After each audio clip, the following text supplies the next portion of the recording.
Are the Lakers actually in trouble, or is this setting up for another LeBron run? And we're getting into all that and a lot more. Okay. So it's going to be the Thunder versus the Suns or the Warriors. Whoever wins has to play the Thunder, not who you want to draw right out of the chute. I think the Thunder is really dominant and could potentially definitely be in the conference finals and maybe even in the NBA finals. We'll have to see. Yeah.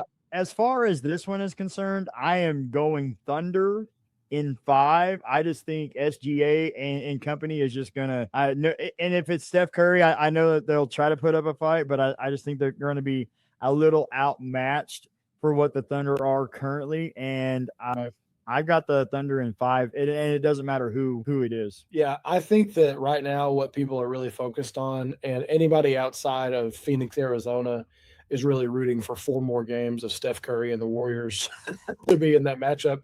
But I don't envy their position at all because SGA and Chet and a lot of these guys that are in it are really.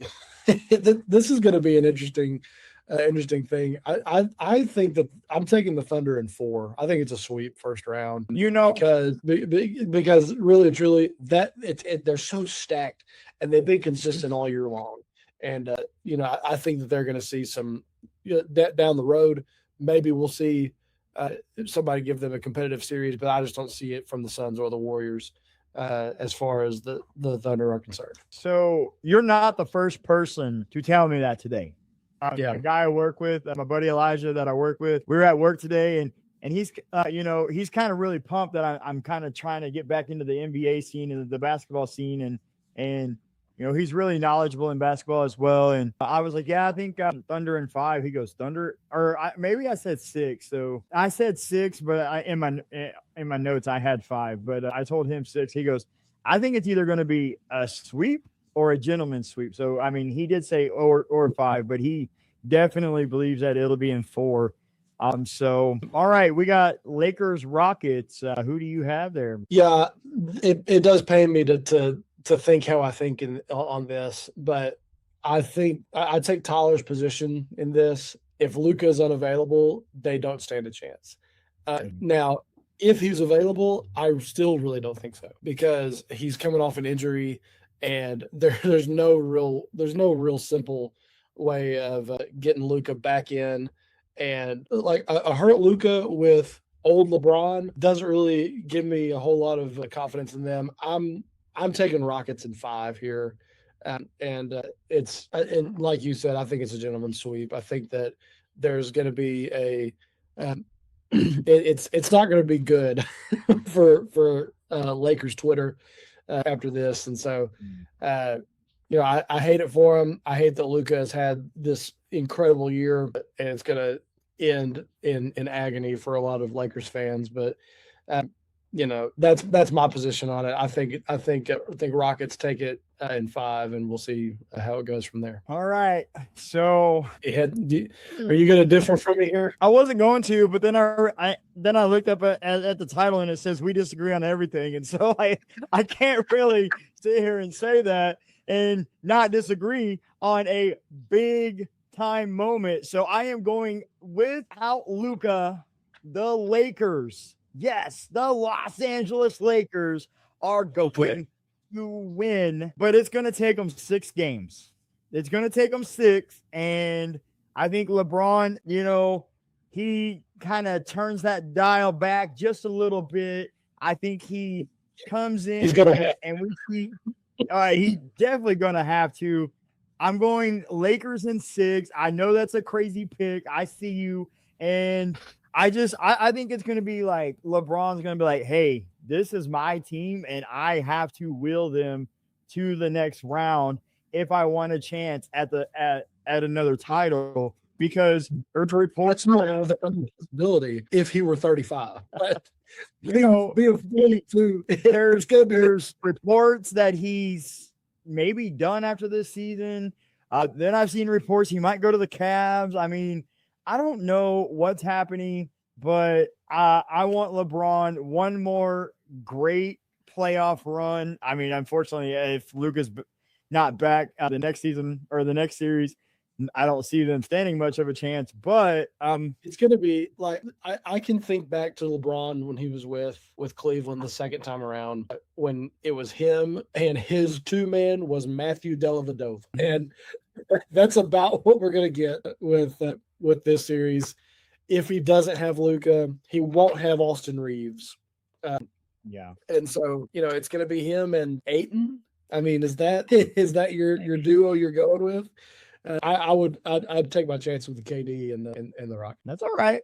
Hey, one of us has to be right and one of us has to be wrong. Guys, stay tuned. Don't go anywhere, because the main event, the Coll Clash, top 5 greatest players to never win a ring, is still to come, and you don't want to miss it. Promise. You will disagree with my list. I promise you that. So looking at it, Nuggets and Timberwolves. Yeah, you take this one. Well, okay, so I kind of follow the Nuggets because Jokic is one of my favorite players in the league, and I just think what he's done from a center position is great. And I was looking at the matchups, and this is a lot closer than we think. And in history, the T-Wolves actually have a slight edge. They have a 9-8 series edge over the Nuggets in the playoff. Now, in the regular season, Nuggets are dominant. They can't be stopped against the T-Wolves. The T-Wolves in the playoffs, they find a way to win somehow. And I was going back and forth. I'm a big Jokic fan, but I do got to go with my, with Jokic, and say the Denver Nuggets in 6 versus the Timberwolves. Yeah, I don't know that it'll be that close. I think that we can maybe see Joker really go off here and have a really stellar series. I mean, he's leading the team, and I mean, the guy, he's quite literally averaging a triple-double right now. 27 points, 13 rebounds, just under 11 assists. And, I'm not saying that he's one man, there's 5 dudes on the floor with him, but you're going to need to have a really stellar performance from Anthony Edwards and Rudy Gobert. Julius Randle is going to have something. And that's even if all those guys play. I mean, there's a lot of game time decisions right there.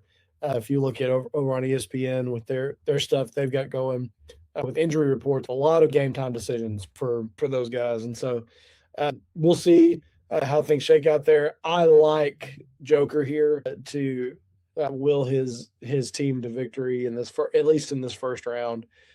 So I'm going to say, we'll call it in 5 for the Nuggets. So we'll see how that goes. I am going to mute this stuff. I'm tired of my phone going off. I'm not that popular. So we'll see how it goes. I mean, I can't tell, but so yeah. All right. So you said in 5. I mean, the next one I have is Spurs versus Trailblazers, and I'll let you take a lead on that one. Yeah. I know it's a cop out here. The higher seed normally wins in this in at least in these matchups, 2 7s. But the Spurs are not afraid of anybody. Yeah, this is Wemby's team right now. Victor Wembanyama averaging the double-double. He's the perennial star that we see in this new era of NBA, and plus he's just a freak athlete. I mean, we've never seen a guy look like he looks and play like a guard. And so we'll call it Spurs in 5 with this. My first round matchups really aren't that compelling throughout the rest of what we got going on. I think that Portland doesn't really have an answer for Wembanyama or for Castle. I think that this is a pretty much a done series from the jump. I mean, Portland is just 2 games above 500 for the year, so good on them for getting in. I think the Spurs get this pretty easily. Well, so I'm sitting here, and the only thing that kind of makes me not think that it's going to be over like that is the Spurs' lack of experience in the playoffs. And so I think with the experience that some of the Trailblazers have over the years, I think they make it close, and I think they actually steal a game or 2. And so I'm going to say Spurs in 6, because I just, I know, on paper, the Spurs are the better team and one of the best teams in the NBA right now. But anything can happen on any given night. We all know that a team can go ice cold, or another team can go hot that we didn't expect. So I'm gonna say the Spurs win it, but Spurs in 6 and not like a sweep or anything like that. That's fair. I think that's fine. We can see Portland steal a game or two there, and it'd probably have to be on their home floor. They'll have an opportunity to do that. So now moving over to the Eastern Conference, I'm not going to lie, it's bad because I have the Pistons in 5. It doesn't matter if it's the Magic. It doesn't matter if it's the Hornets. Yeah. Detroit just won 60 games this season. They're probably one of the best teams. If, I know they're not the overall best team, but like in terms of talent, they might have one of the best rosters in all the NBA. It doesn't matter if it's the Magic, the Hornets. It doesn't matter. Sorry, LaMelo Ball. If you win this tonight, you're going to have a short playoff run, and I'm going Detroit Pistons in 5. And it just takes me back to, like, I want to see this team kind of be like the 2003 Detroit Pistons. Like, I just want absolute dominance across the board. Yeah. I can remember whenever this team drafted Cade Cunningham out of Oklahoma State, not too terribly long ago. And he's had to suffer through some seasons there with the Pistons. I mean, they lost 20 something games in a row. Was that last year when that happened? And so he's had to come through a whole lot there. But they've played so good all year long. 31-9 at home this year, and I don't see anything really changing. It doesn't matter who they're playing against. I don't think that if the Hornets make it through, I don't think that LaMelo can trip up enough guys to make this much of a series. And so I think probably Pistons in 5. We'll see how it goes from there. But I think we're going to see that in 5. So next up, we have Brandon's team. Brandon from the Sports Nuts. If you're listening, hope you have your listening ears on. We have we'll go and do Knicks Hawks, and then we'll do Cavaliers Raptors. Okay, we'll go Knicks Hawks.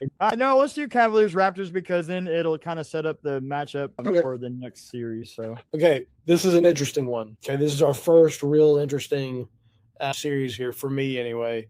The Raptors are a little bit unassuming here. Don't really a lot of teams would consider themselves better than Toronto right now. Brandon Ingram's your leading scorer. He's your Laker reject that happens over there. And but you have on the opposite side, you've got the Cavs. We have Donovan Mitchell, who's playing pretty well this year, 28 points per game, just a tick above 5 assists per game. And he's kind of the one that drives this for him. But I think this is the first series that I say go 7. And I think we go 7 games in this series. I have Cleveland winning, getting home court for game 7 there at the end.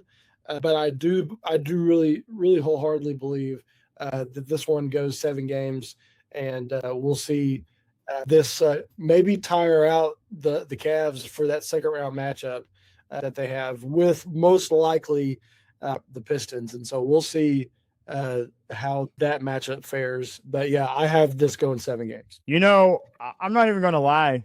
I just I think it goes 7 games as well. But I have Raptors in 7, not Cleveland. I think Raptors have kept it close in the time that they've lost to Cleveland, and I just think that like if it becomes like another close game, luck is going to swing in the favor of the Raptors at some point. And I just think that they stretch it out and they go 7, but unfortunately, if that's the case, then it looks like they will lose the next round because it would probably be the Detroit Pistons, like you just said. So, yes. All right. So we got Knicks and Hawks, and we already have some predictions in the chat, I see. So I'll do it. I'll let you go ahead because I actually didn't get mine on this one. Yeah, this one's an interesting one as well, just because just from a matchup standpoint, there's so many guys, and this is across the board in the playoffs too, but this one particularly, there's a lot of guys in this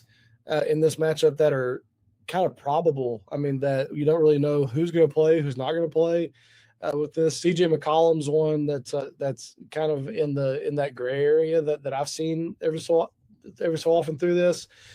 You've got a guy like Jalen Brunson for the Knicks who's been driving the ship all year long. I mean, he's been the guy to get this done. You have Karl Anthony Towns. You have that two-headed monster for the Knicks.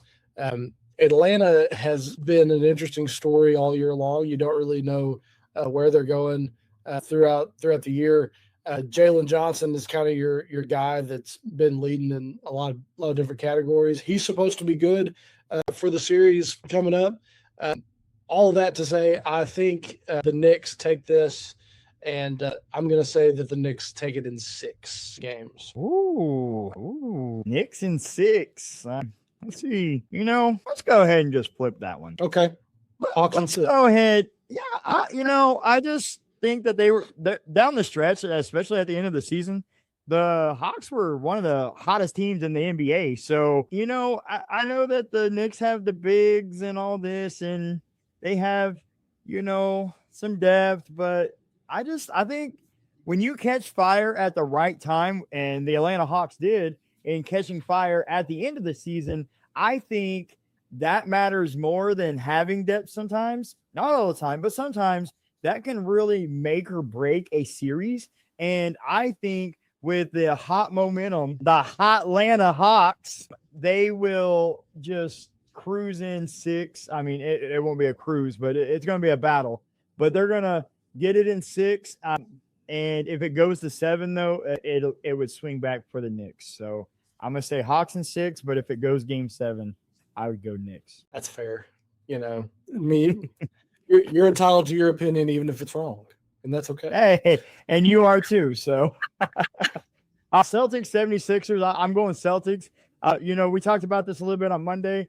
I don't really have a team, but I am Irish, and I have real strong Irish roots. So if I had to probably pick a team, I would probably pick them, because when I think Celtic, I think Irish and luck and all this and that, and they're green and they like to have a shamrock. So give me the Celtics. Well, and it helps that they're really good. I mean, it does help. I mean, I can finally have a winning team, because as you can see over my shoulders here, and the fact that I do root for the local Hogs, I don't have a whole lot of championships to sit here and brag about. So, Right. But I like the Celtics in this one. I think they're the better team. I think, I know that the concern is, playoffs, like people choking in the playoffs. I'm not going to mention his name.